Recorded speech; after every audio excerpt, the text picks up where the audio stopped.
Radial transverse velocity chapter चल रहा था। उस चैप्टर में 2 न्यूमेरिकल हुए थे। आज तीसरा और चौथा न्यूमेरिकल उसी में आगे बढ़ा रहे हैं।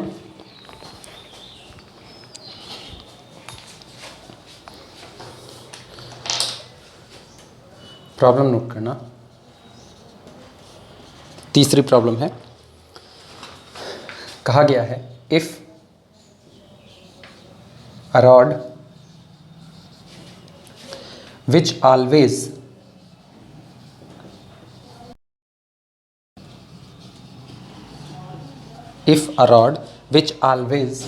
passes through origin, which always passes through origin, rotates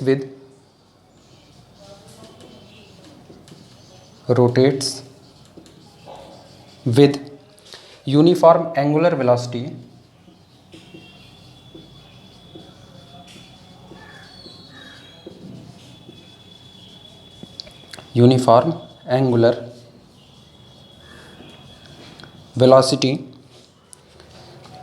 omega, while one end describes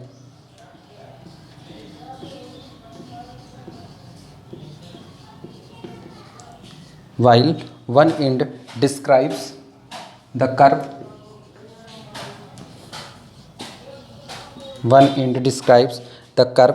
r is equal to a plus b e to the power theta, ठीक, comma, show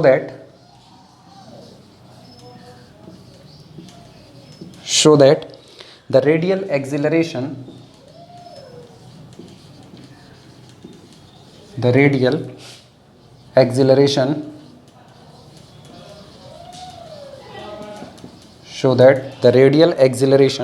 of any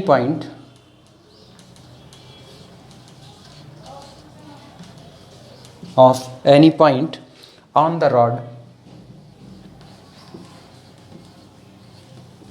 the rod ठीक, is the same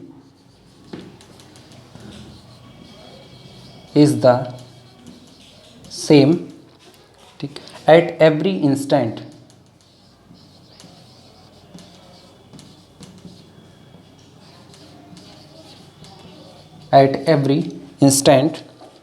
and the radial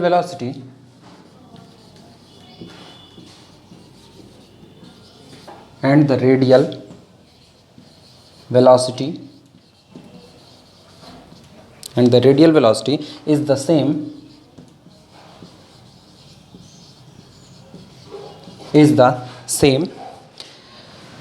at every point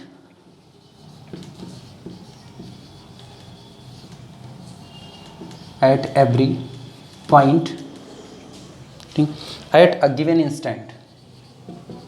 at a given instant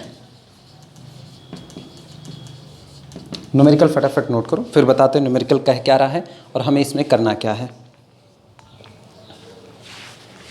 हम numerical पढ़ रहे हैं।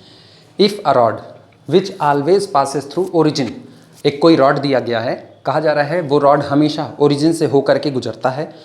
If a rod which always passes through origin, एक rod जो हमेशा origin से गुजरता है, रोटेट, घूम रहा है, with uniform angular velocity omega, वो एक समान कोणीय वेग ओमेगा से रोटेट कर रहा है।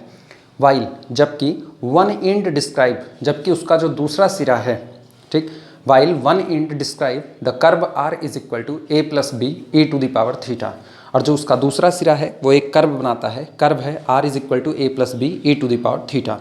शो दैट, दिखाना ये है, the radial acceleration of any point on the rod, आप रॉड के ऊपर का कोई भी पॉइंट ले लेंगे, उसका जब आप रेडियल एक्सेलरेशन निकालेंगे इज़ द सेम, वो हमेशा एक बराबर आएगा एट एवरी इंस्टेंट, मतलब आप किसी भी समय की कोई बाउंडेशन नहीं है। तो कुल मिला करके हमें ये दिखाना है कि जो रेडियल एक्सेलरेशन है वो समय की पाबंदी को फॉलो नहीं कर रहा है, इसका मतलब वो समय से इंडिपेंडेंट है। शो दैट, दिखाइए, the radial acceleration of any point on the rod, rod के ऊपर मौजूद कोई भी पॉइंट अगर लिया जाता है तो उसका जो रेडियल एक्सिलरेशन होगा इज़ द सेम, वो हमेशा एक बराबर आएगा एट एवरी इंस्टेंट, हर एक समय पर, समय कुछ भी हो, यानी समय के ऊपर ये रेडियल एक्सिलरेशन डिपेंड नहीं कर रहा। एंड और इसके साथ द रेडियल वेलोसिटी, जो रेडियल वेलोसिटी होगी is the same at every point, वो रॉड पर मौजूद किसी भी पॉइंट की radial velocity same to same होगी at a given instant, particular किसी दिए गए टाइम पर। मतलब अगर आपको एक फिक्स टाइम दिया जाता है तो उस फिक्स टाइम पर रॉड के ऊपर जितने भी पॉइंट हैं सारे पॉइंट पर रेडियल वेलोसिटी एक बराबर आएगी। समय आप बदल दोगे, अगले टाइम पर आप कंसीडर करोगे तो फिर जितने पॉइंट हैं सब पर वेलोसिटी सेम टू सेम होगी। न्यूमेरिकल नोट कर लो, हम इस चीज़ को फिगर बनाते हुए फिर समझा रहे हैं वापस।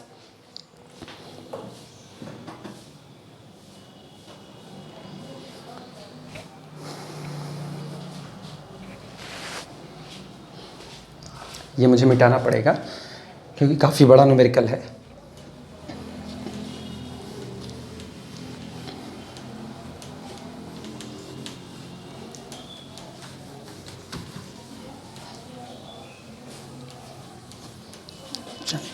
फिगर बना रहे हैं, फिगर बनाने के साथ साथ इसको एक्सप्लेन करते जा रहे हैं कि हमें क्या काम करना है और किस तरीके से सारा काम, ये थ्योरी क्या कह रही है। ठीक, सबसे पहला काम इन्होंने कहा है, न्यूमेरिकल सारे लोग अपनी अपनी कॉपी में देखते रहना। If a rod which always passes through the origin, यहाँ हम कह रहे हैं ये ओरिजिन है। ठीक, रॉड हमेशा ओरिजिन से होकर के गुजरता है। ठीक, अच्छा ये अगर ओरिजिन है तो यहीं से हम तुरंत एक इनिशियल लाइन मान ले रहे हैं, ये इनिशियल लाइन है। ठीक, इनिशियल लाइन को मन चाहे ओ एक्स लिखें और मन चाहे चूँकि रॉड के लिए काम करें तो ओ ए लिख भी सकते हैं, ये भी काम चलेगा। ठीक, if a rod which always passes through the origin rotates uniformly, अब जो रॉड है वो रोटेट हो रही है। ठीक, लेकिन कैसे? विद यूनिफॉर्मली एंगुलर वेलोसिटी, हमेशा एक निश्चित कोणीय वेग ओमेगा से रोटेट हो रही। यूनिफॉर्म एंगुलर वेलोसिटी का मतलब कांस्टेंट एंगुलर वेलोसिटी है। ठीक, ये रहा रॉड रोटेट हो रही है ये, और पास होती है ओरिजिन से। ठीक, रोटेट, ये रॉड है जो कि रोटेट हो रही है और ओरिजिन से हो करके गुजरती है। क्योंकि हमने इनिशियल स्टेज में रॉड को ओ ए माना था, तो जब रॉड थोड़े समय के बाद रोटेट हुई तो इस एंगल को हम कह दे रहे हैं, एंगल रोटेट हुई है थीटा। और जब ये थीटा रोटेट हुई तो अब चूंकि रॉड का दूसरा किनारा ए था तो इसका मतलब ये किनारा हमारा कौन हो गया है? कैपिटल ए हो गया है। तो कोई हमसे अगर कैपिटल ए के कोऑर्डिनेट मांगे तो कैपिटल ए के कोऑर्डिनेट हम देंगे आर कॉमा थीटा, क्योंकि रॉड की लेंथ हम स्मॉल आर मान रहे हैं। एक बात हुई। ठीक, दिखाने को दिखा सकते हैं, स्मॉल आर ये रॉड की लेंथ है ओरिजिन से, ये हुआ। वापस न्यूमेरिकल पे देखना, बहुत इत्मीनान से इसमें चलना है। If a rod which always passes through the origin rotates with uniform angular velocity omega while one and, जबकि जो रॉड का दूसरा सिरा है, जब रॉड रोटेट होती है तो दूसरा सिरा एक कर्व को बनाता है, और जिस कर्व को बना रहा है वो कर्व है r is equal to a plus b a to the power theta. इसमें कर्व क्या बनेगा? केवल कर्व का इक्वेशन पता होना जरूरी है। ठीक, ये कोई बाउंडेशन नहीं है कि कोई ये कहे अब मुझको कर्व ही नहीं पता। जैसे लास्ट टाइम होता है इक्वी एंगुलर स्पाइरल बनाया था तो उसका हम बता दिए थे इक्वी एंगुलर स्पाइरल ये होता है, ये बढ़ता जाता है। ठीक, तो इस तरीके से कर्व आपको पता हो ना पता हो तब पर भी काम चल जाएगा, इक्वेशन पता होना चाहिए। फिर भी जानकारी के लिए हम बता दें, r is equal to a plus b e की थीटा, ये कुछ इक्वी एंगुलर स्पाइरल के जैसा होता है लेकिन होता नहीं है। जैसे इसका ग्राफ कुछ ऐसा होता है, ये यहाँ से उठता है, उसके बाद बड़ी तेज़ी के साथ ये बढ़ता जाता है, ये काफ़ी दूर पर बढ़ता जाता है, ये काफ़ी आगे, मतलब ये सर्कुलर शेप में आता हुआ नहीं दिखाई देगा, जबकि वो इस तरीके से चल रहा था, ये इस तरीके, जबकि ये नहीं, ये यहाँ से उठा उसके बाद ये पूरा एकदम बाहर की तरफ फैलता चला जाता है। ठीक, हालांकि इस कर्व के नॉलेज होने की कोई खास अपने को ज़रूरत नहीं है, केवल इक्वेशन से मेरा काम चल जाएगा। ठीक, ये जो दूसरा किनारा है कैपिटल ए, कह रहे हैं ये दूसरा किनारा एक कर्व को बनाता है, कर्व है r is equal to a plus b e to the power theta. ठीक, जो इन्फॉर्मेशन दी गई है उस इन्फॉर्मेशन के बारे में बात कर लेते हैं। हमको एंगुलर वेलोसिटी दी गई है, एंगुलर वेलोसिटी ओमेगा है और ये कर्व डिस्क्राइब होता है। अब आगे बात करते हैं, शो दैट, दिखाइए the radial acceleration of any point on the rod. Rod के ऊपर आप कोई भी एक पॉइंट ले लीजिए अपनी मर्जी से, कोई भी एक पॉइंट हमने ले लिया। ठीक, जो पॉइंट हमने लिया हुआ है इस पॉइंट को हम कैपिटल P नाम दे देते हैं, ये कैपिटल P हुआ। तो इस पॉइंट कैपिटल P की ओरिजिन से जो डिस्टेंस है इस डिस्टेंस को अगर नापना है तो हम मान लेते हैं, माना जो पॉइंट P चुना गया है वो कैपिटल ए से स्मॉल d दूरी पर लिया गया है ये, और अगर ये D है तो सोचो ये OP, चूंकि हमको P के कोऑर्डिनेट पता करने हैं तो P के कोऑर्डिनेट में OP हमें कितना हुआ, टोटल कितना है R, और इसमें से कट गया D, तो P का कोऑर्डिनेट आएगा R माइनस D, और चूंकि है उसी रॉड के ऊपर इसलिए एंगल हमेशा थीटा ही रहेगा। तो P के कोऑर्डिनेट हो गए R माइनस D थीटा। फिर न्यूमेरिकल की तरफ देखो, न्यूमेरिकल में वापस कहा गया है शो दैट, आप ये दिखाइए, ठीक, अगर आप रॉड के ऊपर कोई भी एक पॉइंट ले लेते हैं, show that the radial acceleration of any point on the rod is the same at every instant, किसी भी समय पर, मतलब हमें ये दिखाना है कि P का radial acceleration at capital P independent from time t। अगर हम ये दिखा ले गए कि पॉइंट P पर जो रेडियल एक्सेलरेशन आया है वो T पर डिपेंड नहीं करता, तो P तो कोई भी पॉइंट है जो पूरी रॉड पर कहीं भी हो सकता है। इसका मतलब हर एक पॉइंट का रेडियल एक्सेलरेशन कभी भी टाइम पर डिपेंड नहीं करेगा। ये पहली चीज़ हमको दिखानी है।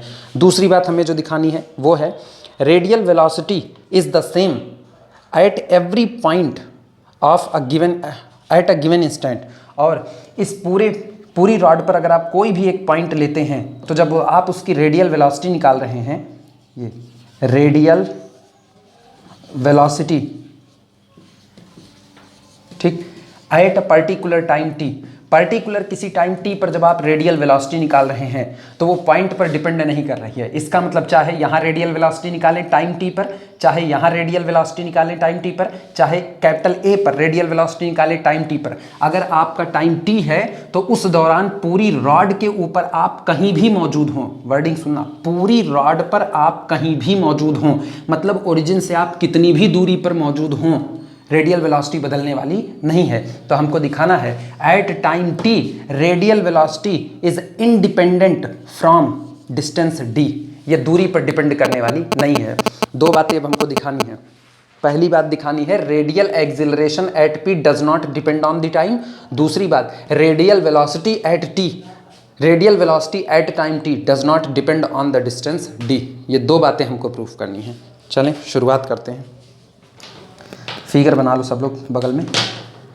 फिगर यही है, कुछ इसमें बदलना नहीं है।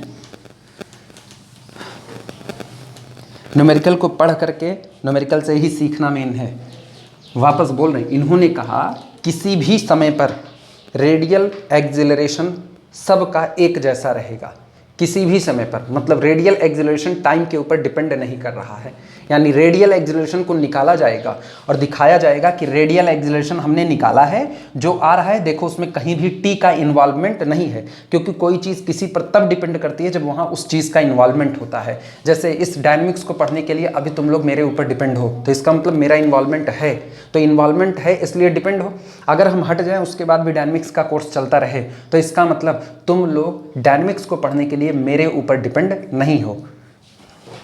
शुरुआत करते हैं। सॉल्यूशन, ठीक, जो फिगर बना है इसके बारे में बात कर लेते हैं।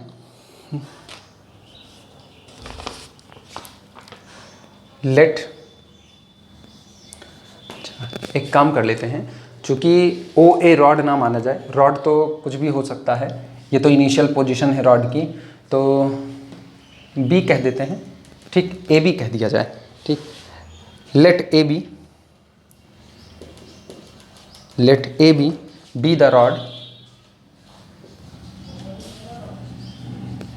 The rod through capital O। माना ए बी एक रॉड है जो पॉइंट कैपिटल O से होकर के गुजरती है, थ्रू कैपिटल O, ठीक, and one end describe the curve, और इस रॉड का जो एक सिरा है वो एक कर्व बनाता है। One end describe the curve,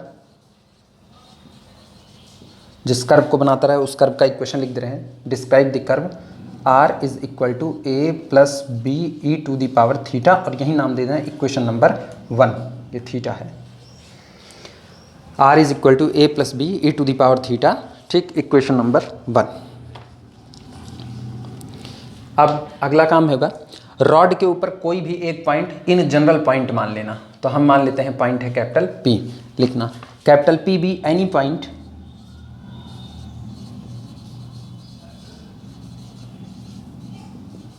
capital P be any point on the rod, माना कैपिटल पी रॉड के ऊपर दिया गया कोई भी एक पॉइंट है सच दैट, और ये पॉइंट इस प्रकार है कि पॉइंट पी की ए से दूरी स्मॉल डी है, such that a p is equal to small d. अभी हम सिर्फ दी गई इन्फॉर्मेशन को इकट्ठा कर रहे हैं बस, और कुछ नहीं कर रहे हैं। जो हमें करना है वो बड़ी साफ बात है, रेडियल एक्सेलरेशन रेडियल वेलोसिटी, दो ही चीज़ हमको निकालनी है। ठीक, देयरफॉर, इसलिए देयरफॉर अब हम रेडियल एक्सेलरेशन का फार्मूला लिख रहे हैं। देयरफॉर रेडियल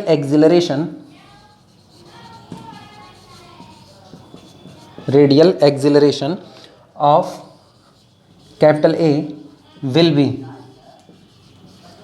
इसलिए पॉइंट कैपिटल ए पर जो रेडियल एक्सेलरेशन होगा वो होगा, हम कैपिटल ए की बात कर रहे हैं तो कैपिटल ए की ओरिजिन से जो डिस्टेंस है वो कितनी है, आर है, तो इसीलिए अभी हम ए के लिए लिख रहे हैं। दिस इज इक्वल टू, अगर फार्मूला याद हो तो रेडियल एक्सेलरेशन का फार्मूला होता था r double dot minus r theta dot का स्क्वायर, यानी d two r d t two minus r theta dot square minus r d theta d t का होल स्क्वायर। दिमाग चलाना, कैपिटल ए का coordinate are theta है, तो जिस वक्त कैपिटल ए का रेडियल एक्सेलरेशन लिखा गया वो लिखा गया 2 times differentiation of this distance r, 2 times differentiation of distance r minus r that distance into d theta d t whole square, ये लिखा गया। इसका मतलब जिस दिन यही कैपिटल पी पर रेडियल एक्सेलरेशन निकाला जाए तो देखो कैपिटल पी पर क्या होगा, एंड ऑफ कैपिटल पी, यानी यह लिख दें पूरा, and radial acceleration of capital P will be, दिमाग चलाना जरा, कैपिटल पी की ओरिजिन से डिस्टेंस देखो कितनी है, आर माइनस डी, तो जहाँ जहाँ आर है उसकी जगह आर माइनस डी कर दो। थीटा सेम रहेगा क्योंकि पी उसी रॉड पर मौजूद है और रॉड एक बार में एक ही एंगल बना सकती है। ठीक, is equal to d t two of r minus d, ये रहा माइनस आर माइनस डी, और ये हो गया डी थीटा डी टी का होल स्क्वायर, ये रहा। लिख डालो फटाफट।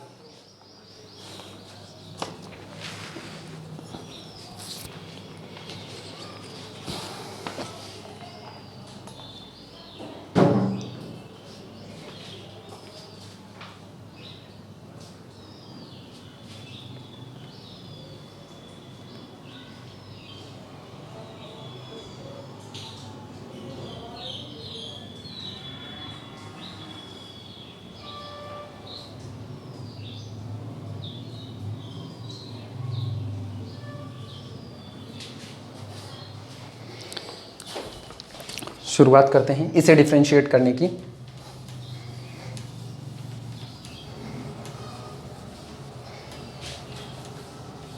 चल डिफरेंशिएट करते हैं, ध्यान देना d एक कांस्टेंट डिस्टेंस है, कांस्टेंट डिस्टेंस है तो d का डिफरेंशिएशन तो 0 होगा, यानी यहाँ से मिलेगा radial acceleration of capital P will be equal to d2r dt2, और इसका हो गया 0, बाकी का देखा जाएगा।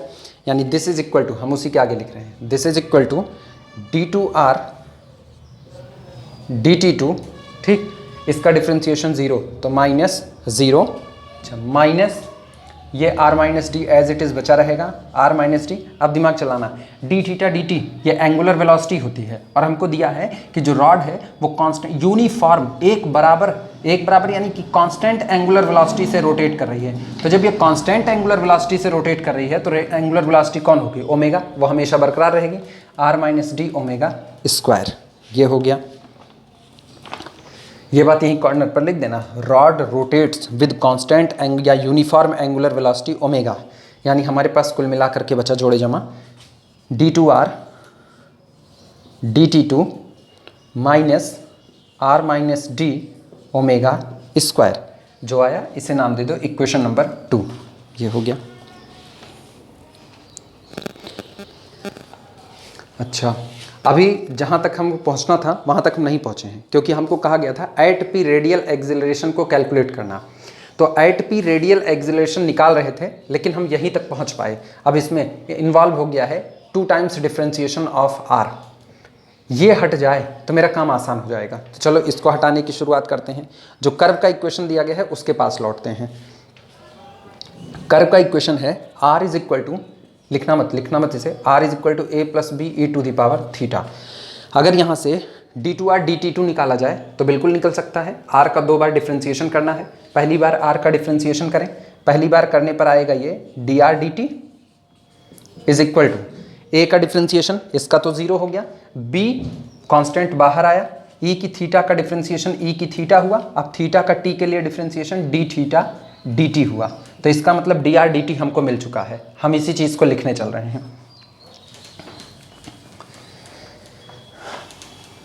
लिखना from equation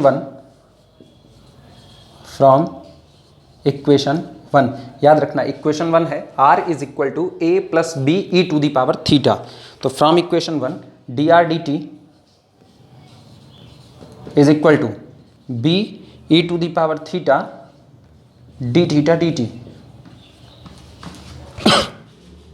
implies that dr dt is equal to b e की थीटा ओमेगा, b e की थीटा ओमेगा। और हम इसका यहीं पर तुरंत दूसरी बार भी डिफ्रेंसिएशन कर सकते हैं। चलो इसका दूसरी बार डिफ्रेंसिएशन करते हैं। यानी this implies that d2r dt2 is equal to, वापस b और ओमेगा तो कांस्टेंट है, बाहर आ गया, e की थीटा का डिफ्रेंसिएशन e की थीटा और इसका हो गया d थीटा dt। दिमाग चलाओ, फिर d थीटा dt ओमेगा रखेंगे, तो ये ओमेगा रखेंगे तो इसका मतलब यहाँ पर आया b ओमेगा स्क्वायर e की थीटा। यानी this is equal to b omega square e to the power theta. इतने तक पहुँचे। अब जरा इक्वेशन नंबर 1 के पास वापस लौटो। इक्वेशन नंबर 1 को अगर देखा जाए तो लिखा है r इज इक्वल टू, हम जितना आसान हो सकेगा उतना आसान इसको रखेंगे, r is equal to a plus b e to the power theta. ठीक, देखो यहाँ बी ई की थीटा नजर आ रहा है, ऊपर से बी ई की थीटा निकाल सकते हैं।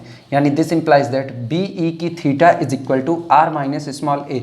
इस्तेमाल कर लो यहाँ पर, तो हमको वैल्यू मिलती है, this implies that d two r d t two is equal to, ये बनेगा बी ई की थीटा की जगह आर माइनस ए और इंटू ओमेगा स्क्वायर। इसका मतलब omega square r minus a. भूलो मत, इसके लिए लिख लेना since r is equal to a plus b e की theta implies that b e की theta is equal to r minus a. लिख देना।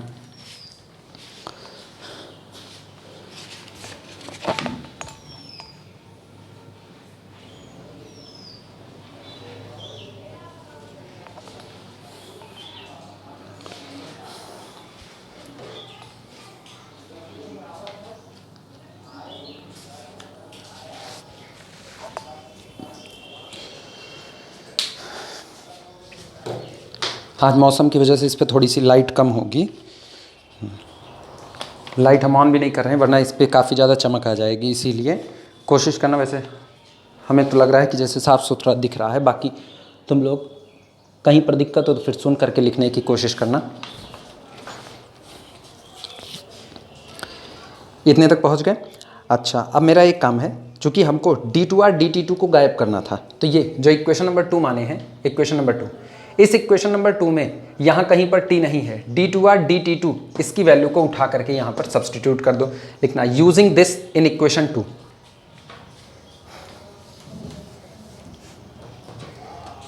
एक लाइन यहीं पर नीचे लिख दे रहे हैं, यूजिंग दिस इन 2।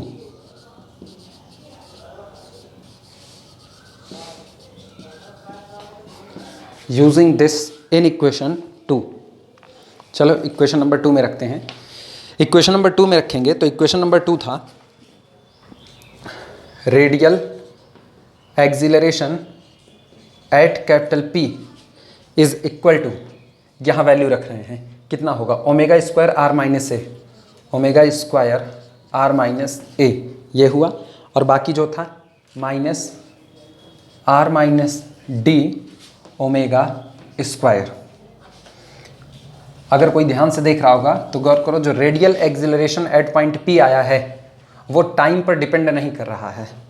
ठीक, दिस इज इक्वल टू, इसे पूरा सही सलामत लिखें तो देखो ओमेगा स्क्वायर आर प्लस के साथ minus r omega square minus के साथ कैंसिल आउट होगा। हम ओपन करके लिख दे रहे हैं omega square r minus a omega square minus r omega square minus minus plus d omega square. इसका मतलब r omega square cancel out हुआ, जो बचा उसे समेट करके लिख लेते हैं। यह आता है, सुनो, minus a omega square plus d omega square को कॉमन कर लो तो अंदर बचता है d minus a omega square. ये रहा।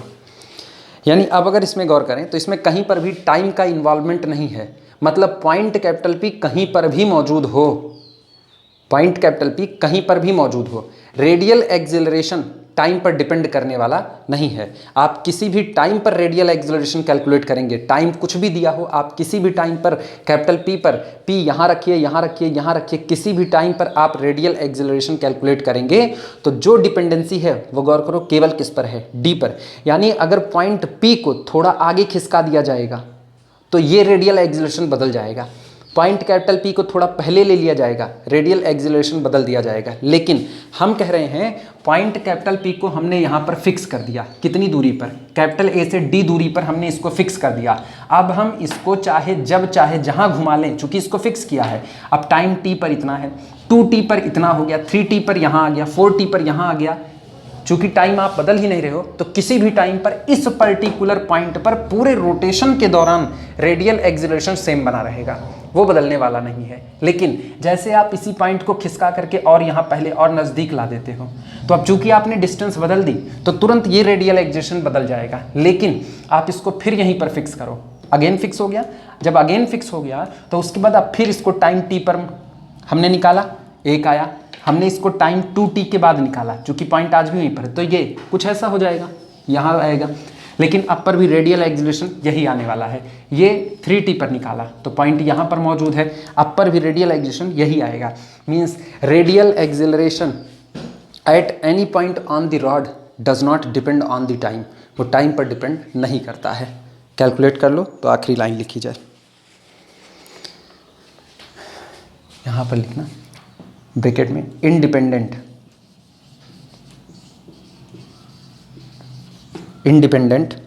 From time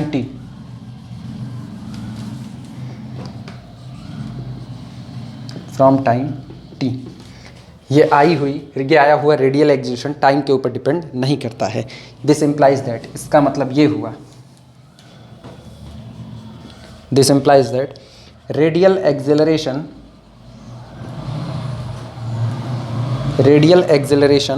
of any point, किसी भी पॉइंट का, ऑफ एनी पॉइंट, इस बात का ख्याल रखना जब जब पॉइंट की डिस्टेंस ओरिजिन से बदलेगी तब तब रेडियल एक्सिलरेशन बदलेगा। लेकिन आपने एक जगह पर खिसका के पॉइंट को वहीं पर रख दिया, अब आप रॉड को चाहे जितना घुमा लो, चाहे जिस टाइम पर आप उस एक पॉइंट पर रेडियल एक्सिलरेशन निकालोगे वो बदलने वाला नहीं है। किसी ने हमसे कहा कि point capital P capital A से 4 सेंटीमीटर की दूरी पर है और 4 सेंटीमीटर की दूरी पर हमको इसका रेडियल एक्सिलरेशन दे दिया। कह रहा है कि आप 1 घंटे के बाद उसी पॉइंट पर चाहे रॉड रोटेट होके, 1 घंटे के बाद रॉड 60 डिग्री रोटेट हो चुकी है। उसने कहा जब 1 घंटे बीत जाते हैं तो रॉड 60 डिग्री रोटेट हो जाती है। अब आप ये बताइए पॉइंट कैपिटल पी पर अब रेडियल एक्सिलरेशन कितना होगा? सीधी सी बात, टाइम चाहे जितना बीते, घंटा बीते, 2 घंटा बीते, कि आप 10 साल बाद मुर्दा घर में जाकर के वापस लौट के आओ इसको निकालने के लिए, फिर भी ये चेंज होने वाला नहीं है। एट एनी टाइम इस पॉइंट पर रेडियल एक्सिलरेशन हमेशा यही आने वाला है, d minus a omega square. Radial acceleration of any point is same at any instant, किसी भी क्षण, एनी इंस्टेंट, किसी भी समय आप निकालेंगे रेडियल एक्सिलरेशन सेम बैठेगा। ये नोट कर डालो, ये एक हिस्सा है। इसके बाद हम रेडियल वेलोसिटी की तरफ बढ़ेंगे।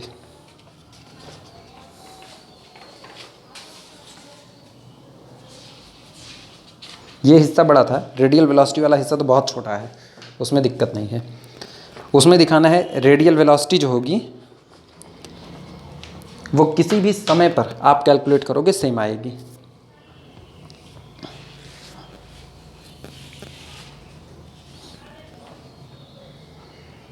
मतलब पर्टिकुलर किसी एक समय पर, जैसे किसी ने कहा शाम को 5 बजे हमको इसके ऊपर मौजूद, ये रोटेट कर रहा है, ये लाइन रोटेट करते करते कहीं पर पहुंची, शाम 5 बजे ये जहाँ पर पहुंची है उस समय इस लाइन पर बैठे जितने भी पॉइंट हैं सब की रेडियल वेलोसिटी निकालेंगे तो शाम 5 बजे सब की रेडियल वेलोसिटी एक बराबर आएगी। इसका मतलब पॉइंट ओरिजिन से किस दूरी पर मौजूद है, रेडियल वेलोसिटी उस दूरी पर डिपेंड नहीं कर रही है।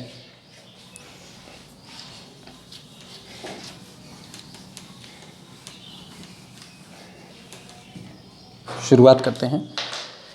लिखना radial velocity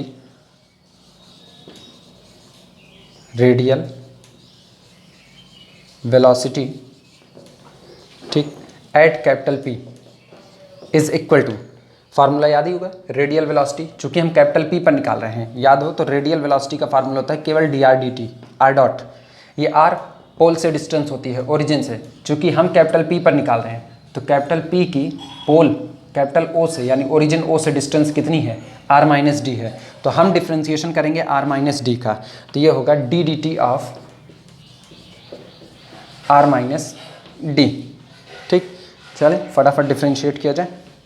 this is equal to, ये आएगा dr/dt, बाकी ये d तो 0 हो गया, वापस याद करो r बराबर जितना दिया था a plus b e to the power theta, differentiate करो, या जिनको नकल मारनी है पीछे पलट करके नकल मार लें, dr/dt is equal to a का डिफ्रेंशिएशन 0, ये तो प्लस बी ई की थीटा ही रहेगा, यहाँ d थीटा dt यानी कि ओमेगा आ जाएगा, तो इसका मतलब dr/dt हमारे पास है this is equal to b e की थीटा ओमेगा, ये आया, और वापस बी ई की थीटा की जगह पर वैल्यू रख दो उसकी, तो बी ई की थीटा की जगह पर रखेंगे तो r minus small a omega.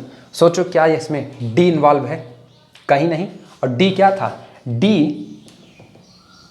ये r माइनस डी डिस्टेंस बता रहा था, इसका मतलब जब इसमें कहीं पर भी d इन्वॉल्व नहीं है और p एक जनरल पॉइंट है तो p चाहे यहाँ रहे, चाहे यहाँ रहे, चाहे यहाँ रहे, चाहे यहाँ, चाहे यहाँ, पर्टिकुलर किसी टाइम पर इन सारे के सारे पॉइंट की जो रेडियल वेलोसिटी होगी वो एक बराबर बैठी रहेगी, वो बदलने वाली नहीं है। लिख देते हैं इसी बात को, लिखना this is independent from d, this is independent from D. This implies that radial velocity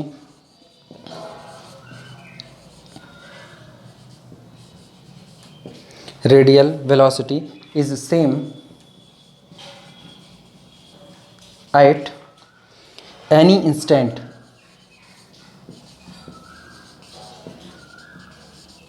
radial velocity is same at any instant. एक चीज़ इसमें थोड़ी सी गड़बड़ी हो गई है, न्यूमेरिकल के हिसाब से देखो, radial velocity is same at every point eight a given instant, sorry ये उल्टा हो गया, radial velocity is same at every point eight a given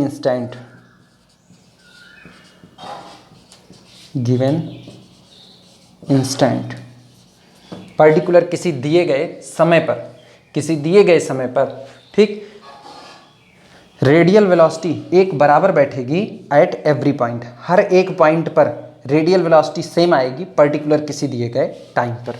ठीक, लिख डालो इतना फटाफट।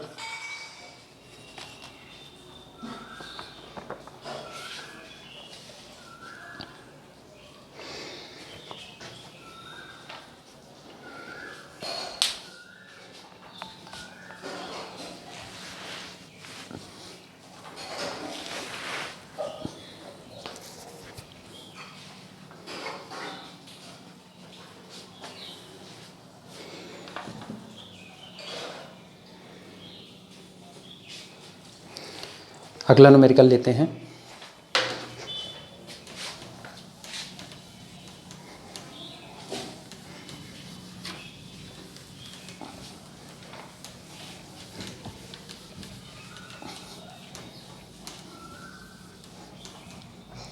चलो शुरुआत करते हैं। अगली प्रॉब्लम, प्रॉब्लम 4। ठीक, a straight smooth tube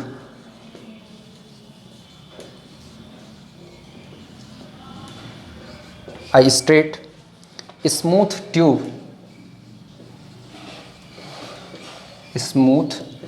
tube ठीक revolves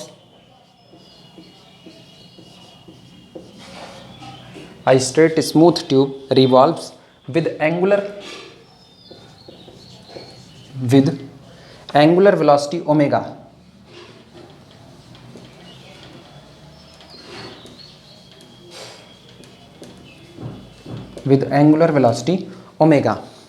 ठीक in a horizontal plane in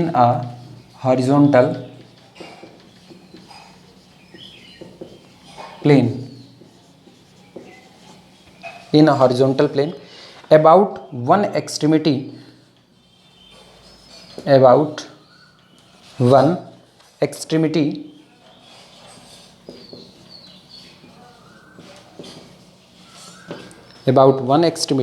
which is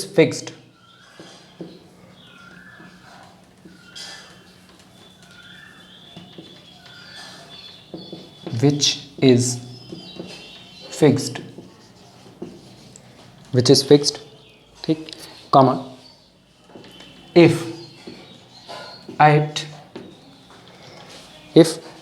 at zero time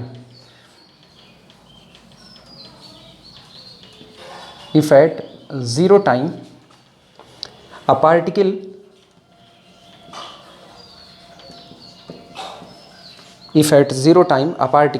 inside it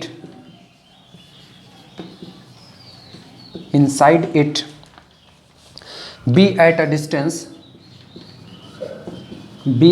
a distance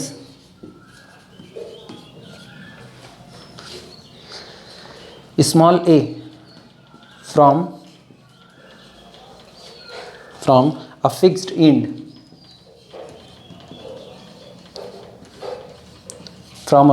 end and moving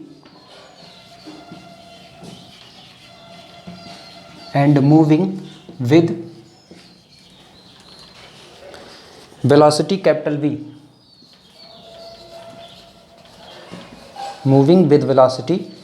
V along the tube comma ठीक show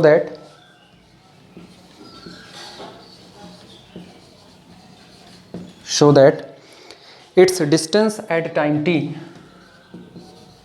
is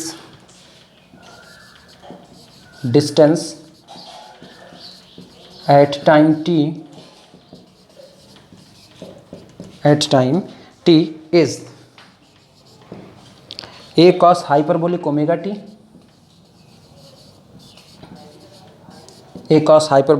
t plus capital V upon omega sin hyperbolic omega t।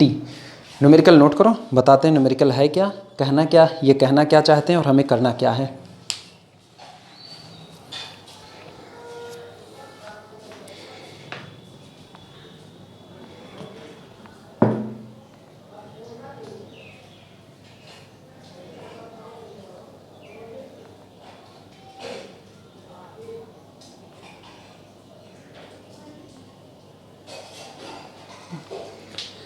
कहा गया है a straight smooth tube revolves with angular velocity omega। Light on करने पर यही दिक्कत है, इसमें चमक आ जाएगी लाइट ऑन करने पर, और शायद मेरे लिखते वक्त की परछाई भी इस पर बननी शुरू हो जाएगी ना। हाँ, परछाइयाँ बनेंगी, उससे दिखने में दिक्कत आएगी ना। खैर देखना, न्यूमेरिकल समझना। आई स्ट्रेट स्मूथ ट्यूब, एक सीधी चिकनी ट्यूब है, रिवॉल्व्स जो घूम रही है, विद एंगुलर वेलोसिटी ओमेगा, एक एंगुलर वेलोसिटी ओमेगा से वो रोटेट करती है, किसमें? इन अ हॉरिजॉन्टल प्लेन, एक क्षैतिज समतल है जिसमें ये रॉड घूम रही है, ठीक। About one extremity which is fixed, अपने किसी एक सिरे के अबाउट घूम रही है और इसका वो सिरा फिक्स कर दिया गया है। फिगर समझना, कुछ ऐसा है कि एक ट्यूब है, ये इसका एक सिरा फिक्स कर दिया गया है, इसको हमने यहाँ पर फिक्स्ड कर दिया, और अब ये ट्यूब अपने इसी सिरे के परिथा घूम रही है, यानी ऐसा कुछ, ये रहा, घूम करके यहाँ पहुँची। अच्छा, ये जब घूम रही है तो इसका जो एंगुलर वेलोसिटी है, एंगुलर वेलोसिटी इसकी ओमेगा है, एंगुलर वेलोसिटी यानी वही डी थीटा डी टी, ये हमें दिया गया है ओमेगा, लिखना मत इसे न्यूमेरिकल में, ये अलग हिस्सा है, ठीक। आगे कह रहे हैं इफ, यदि at zero time a particle inside it, zero time मतलब जब ये ट्यूब घूमना शुरू नहीं की है, यानी एकदम ये इनिशियल पोजीशन, ठीक। इफ एट जीरो टाइम, जिस वक्त ट्यूब घूम नहीं रही थी इनिशियल स्टेज में, अ पार्टिकल इनसाइड इट, एक पार्टिकल है जो इसके अंदर में मौजूद है, तुरंत इसके अंदर में हम एक पार्टिकल को रख देते हैं, ए particle inside it be at a distance, अच्छा ये कितनी दूरी पर है वो दूरी बता रहे हैं, be at a distance small a from a fixed end, ये इस फिक्स्ड एंड से कितनी दूरी पर है? ए दूरी पर मौजूद है, ये रहा। अब आगे ये कह रहे हैं, हाँ, small a from the fixed and and moving, और ये मूव कर रहा है, अच्छा ये रुका हुआ नहीं है, ये मूव कर रहा है, moving with velocity capital V along the tube, और ये कैपिटल वी वेलोसिटी से ट्यूब के अलोंग मूव कर रहा है, ठीक, along the tube, show that, दिखाइए कि its distance at time t is a cos hyperbolic omega t plus we upon omega sine hyperbolic omega t. जब रॉड घूम करके यहाँ पहुँचती है और टाइम पास हो जाता है, टी टाइम गुजर जाता है, तो उस टी टाइम पर पार्टिकल यहाँ कहीं पर पहुँच जाता है, उस वक्त हमको दिखाना है, शुरुआत में तो ये दूरी स्मॉल ए थी, लेकिन चूंकि रॉड भी घूम रही है और रॉड के अंदर ये पार्टिकल भी घूम रहा है, तो इसका मतलब क्या हुआ? इसका मतलब जब ये रॉड रोटेट कर रही है, कोई दिमाग में ये नहीं सोचेगा कि ये रोटेट, ये हवा में ऐसे घूम रही है तो पार्टिकल गिर के नीचे चला आएगा, इसने पहले ही बोल दिया है कहाँ घूम रहे हैं, हॉरिजॉन्टल में। ये बिल्कुल ऐसा है, कुछ ऐसा समझा जाए जैसे ये हॉरिजॉन्टल प्लेन रख दिया गया है और ये ट्यूब इसके अंदर में रखी गई है, ठीक। इसके अंदर में यहाँ पर कोई पार्टिकल मौजूद है, वो पार्टिकल इस ट्यूब के अलोंग वी वेलोसिटी से चल रहा है। ये इनिशियल स्टेज में जब यहाँ पर मौजूद है तो इनिशियल स्टेज में ये जो डिस्टेंस है, ये इतनी फिक्स सिरे से इतनी जो दूरी है, ये स्मॉल ए है, ठीक। अब जब रॉड रोटेट करता है तो एक तो रॉड रोटेट कर रही है, ऊपर से ये भी इसी रॉड के अलोंग चल रहा है, टाइम टी पर रॉड यहाँ पहुँच गई है, और तब बताना है कि उस वक्त ये जिस डिस्टेंस पर पहुँचा है, अब ये जो दूरी होगी, ये दूरी हमें निकालनी है a cos hyperbolic omega t plus we upon omega sine hyperbolic omega t. ये इतना काम हमें करना है, ठीक। फटाफट न्यूमेरिकल नोट कर लो, तो फिर शुरुआत की जाए इसकी।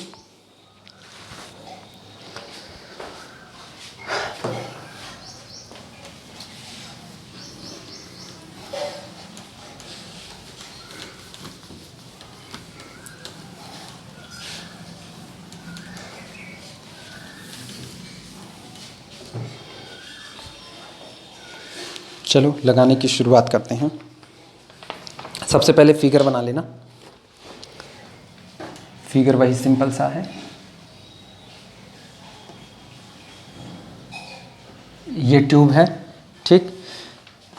ये फिक्स सिरा ओ है, ट्यूब पूरे की पूरी ट्यूब को ओ एक्स बोल देते हैं, और इनिशियल स्टेज में पार्टिकल जहाँ पर मौजूद है, ये यहाँ पर, इसे कैपिटल ए कह देते हैं, ये दूरी स्मॉल ए है, ये हमें दी गई है, ठीक। जब टाइम बीतता है तो ये रोटेट करती है, रोटेट करने पर ये यहाँ कहीं पहुँच जाती है, ये, और उस दौरान पार्टिकल भी जाहिर सी बात है कहीं ना कहीं पहुँचा होगा, तो पार्टिकल हम मान लेते हैं यहाँ पहुँच जाता है, ठीक। और इस पॉइंट को अभी जहाँ पर है इसको P बोलते हैं, तो हम कहते हैं O से लेकर के P तक की ये जो दूरी है इसको हम स्मॉल r मान लेते हैं। अपने को यही स्मॉल r कैलकुलेट करनी है, यही स्मॉल r हमें निकालना है, और r बराबर ए कॉस हाइपरबोलिक ओमेगा टी वाले फॉर्म में लेकर जाना है, ठीक। ये जितना एंगल रोटेट हुआ अपनी मर्जी से मानते हैं ये एंगल थीटा रोटेट हुआ है। फटाफट फिगर बना लो, शुरुआत करें इसकी।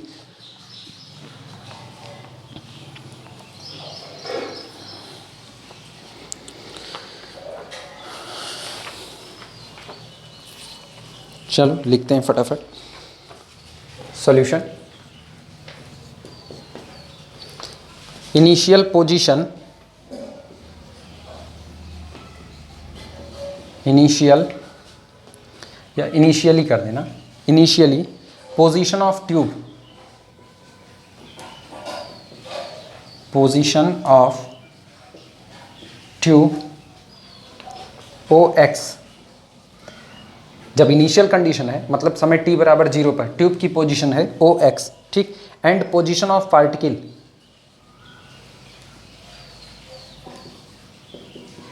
And position of particle, position of particle is capital A, और पार्टिकल की पोजीशन है कैपिटल A पर at time t, at time small t, ठीक। इट रिवॉल्व्स, ये घूम जाती है, इट रिवॉल्व्स एंगल थीटा, और जब समय t बीत जाता है तो ये जो रॉड थी ये रॉड थीटा एंगल घूम जाती है, it revolves angle theta. Then position of particle, और ऐसे समय में अंदर में जो पार्टिकल है उसकी जो पोजीशन है, then position of particle, then position of particle be OP। अब पार्टिकल की जो पोजीशन है वो OP हो गई है, या पोजीशन कैपिटल P लिख देते हैं, कैपिटल P, ठीक, कॉमा कर देना, OP is equal to small r। हाँ, पार्टिकल की पोजीशन कैपिटल P पर है और उस दौरान जो डिस्टेंस OP इसने ट्रेवल की है वो कितनी हो गई है, स्मॉल r है, ठीक। अब पार्टिकल जिस वेलोसिटी से चल रहा है कैपिटल V से, उसकी बात कर लेते हैं, लिखना सिंस पार्टिकल इज मूविंग, चूंकि वेलोसिटी हर बार उसकी कैपिटल V रहती है, इसका मतलब वो कांस्टेंट वेलोसिटी V से मूव कर रहा है। Since particle is moving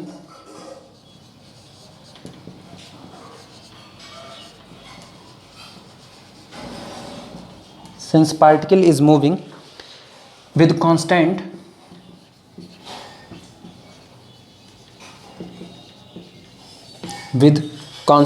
velocity capital V, constant velocity capital V along radius vector,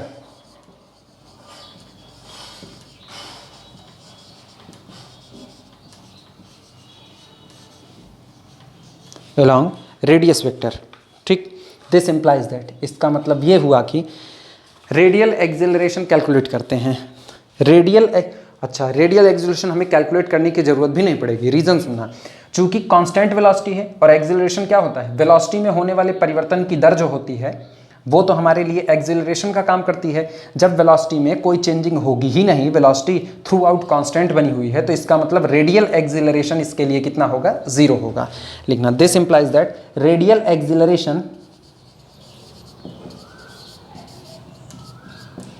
acceleration will be zero, और यही मेरा की पॉइंट होगा, ठीक। देखना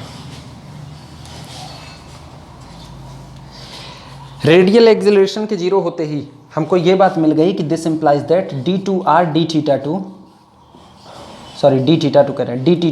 d2r dt2 minus r theta dot का स्क्वायर, मतलब d थीटा dt का होल स्क्वायर, ये हमको दिया गया है, दिस इज इक्वल टू 0।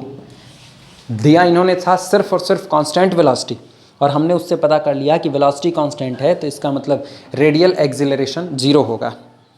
इसे इक्वेशन नंबर 1 कह देते हैं, इक्वेशन 1।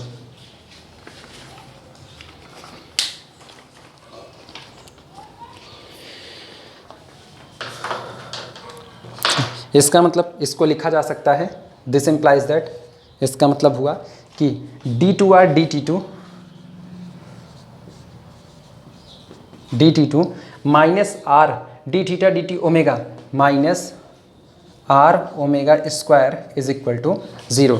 अब ये एक डिफरेंशियल इक्वेशन है जिसको सॉल्व करना हम लोग जानते हैं, ठीक। याद आया, d2 dt2 की जगह पर कैपिटल D रखेंगे, r को बाहर किया, ठीक, तो capital D minus omega square हुआ ये, ठीक, लिखना। और सॉरी कैपिटल डी नहीं, इसकी जगह डी स्क्वायर रखा जाता है। लिखना सॉल्यूशन ऑफ हम इसी को सुधार करके लिख रहे हैं, solution of d2 minus omega square small r is equal to 0, ठीक, इज गिवन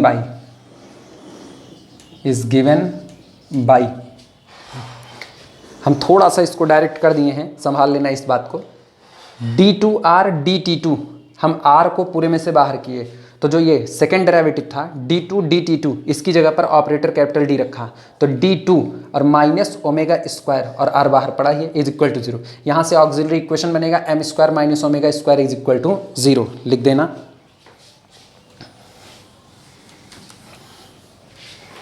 लिखना ऑक्सिलरी इक्वेशन, हमें यही r कैलकुलेट करना है, ऑक्सिलरी इक्वेशन, ठीक, m square minus omega square is equal to 0। इसका मतलब हमको यहाँ से मिलता है m is equal to plus minus omega, तो कॉम्प्लीमेंट्री फंक्शन ही इसके लिए आएगा, केवल पर्टिकुलर इंटीग्रल तो आना नहीं है। तो यानी सिर्फ और सिर्फ देयरफॉर सॉल्यूशन इज, वही कॉम्प्लीमेंट्री फंक्शन ही सॉल्यूशन बन जाएगा। देयरफॉर सॉल्यूशन इज, ठीक, r इज इक्वल टू, लो दूरी हमको मिल चुकी है, r is equal to m is equal to plus minus omega है। तो अगर टेबल याद हो तो टेबल में एक हाइपरबोलिक वाला फार्मूला इस्तेमाल हुआ था, उसी को इस्तेमाल करते हैं क्योंकि आंसर हाइपरबोलिक का चाहिए। तो c1 cos hyperbolic omega t और plus c2 sign hyperbolic omega t, और इसे नाम दे देंगे हम इक्वेशन नंबर कितना अब तक माना गया है, इक्वेशन 1 तक माने थे, इसे इक्वेशन 2 कह देते हैं। सारा काम तो हो गया, दिक्कत केवल C1 की और C2 की। अगर हमको इसी दो कांस्टेंट की वैल्यू मिल जाए C1 और C2 की, तो मेरा आंसर आ चुका है, और आंसर जो चाहिए था लगभग वही आ रहा है। अभी लगभग इसलिए क्योंकि अभी C1 C2 की वैल्यू नहीं आई है। अब चलो C1 C2 की वैल्यू निकालते हैं, वो निकलेगी इनिशियल कंडीशंस को अप्लाई करके।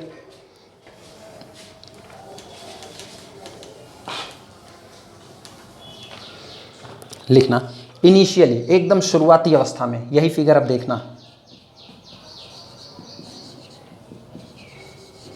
इनिशियली, एकदम इनिशियल स्टेज में टाइम t बराबर तो 0 था, t इज इक्वल टू 0। अच्छा, जिस दिन t बराबर 0 था उस दिन पार्टिकल के द्वारा चली गई डिस्टेंस कुछ नहीं थी, यानी यही कितनी थी, स्मॉल a, यानी कि उस दिन r इज इक्वल टू कितना था, स्मॉल a था। लिख रहे हैं and small r is equal to small a, ठीक। सो इसलिए रखो दोनों वैल्यू ऊपर, वैल्यू रखेंगे तो t की 0, साइन 0 का मतलब 0, ये पूरा हिस्सा खत्म हो गया।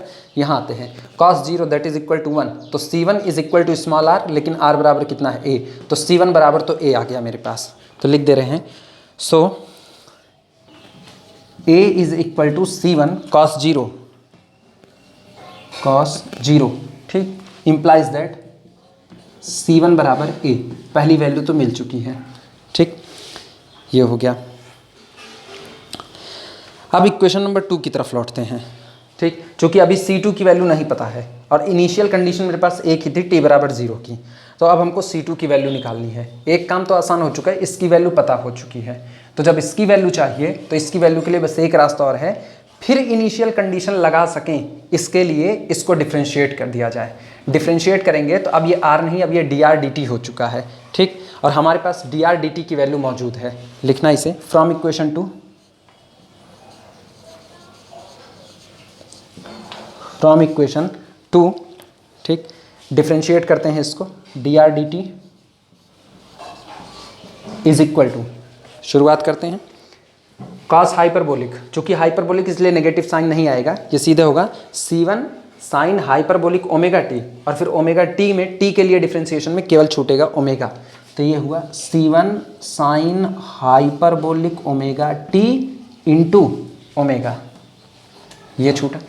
उधर का डिफ्रेंशिएशन करते हैं इसी तरीके से, प्लस c2 साइन का हो गया कॉस हाइपरबोलिक, तो cos hyperbolic omega T into omega, ये इतना हिस्सा आया, ठीक। This implies that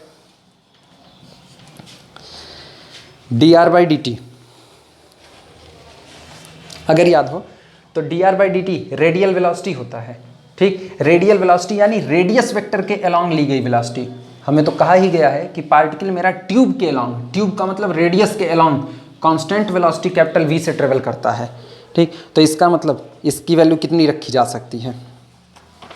this implies that चूँकि डी आर डी टी है तो इसको लिखा जा सकता है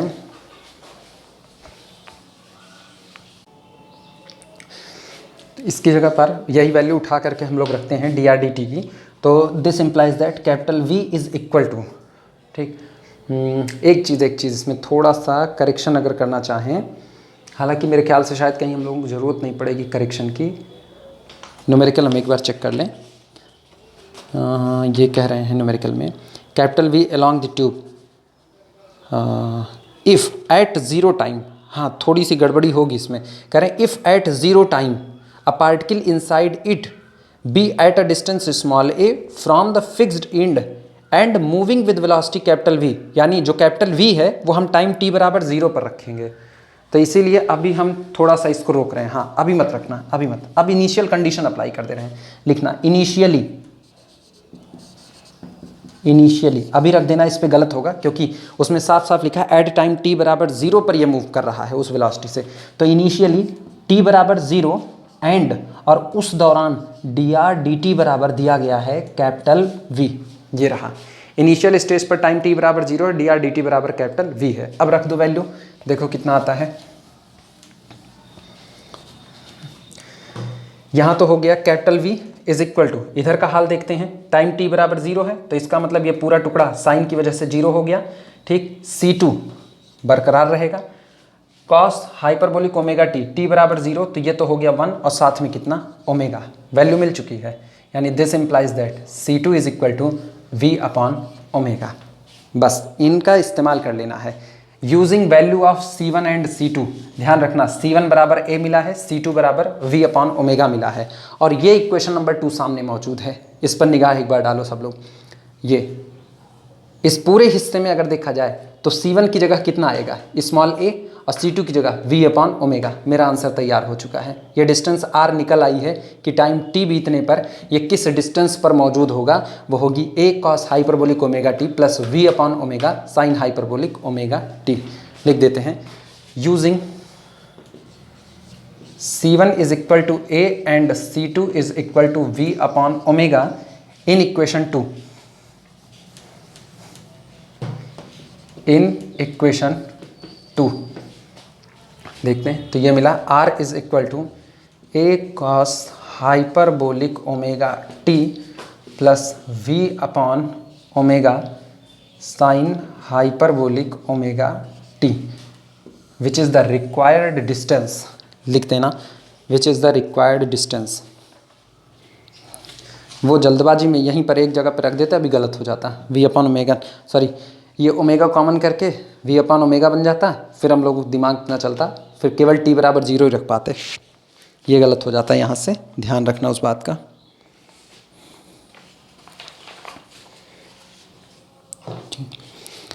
फिर इसका 2 ही न्यूमेरिकल दे रहे हैं क्योंकि इसको न्यूमेरिकल टफ पढ़ेंगे, इसीलिए हम इसको बहुत छोटे छोटे टुकड़े में निपटा रहे हैं।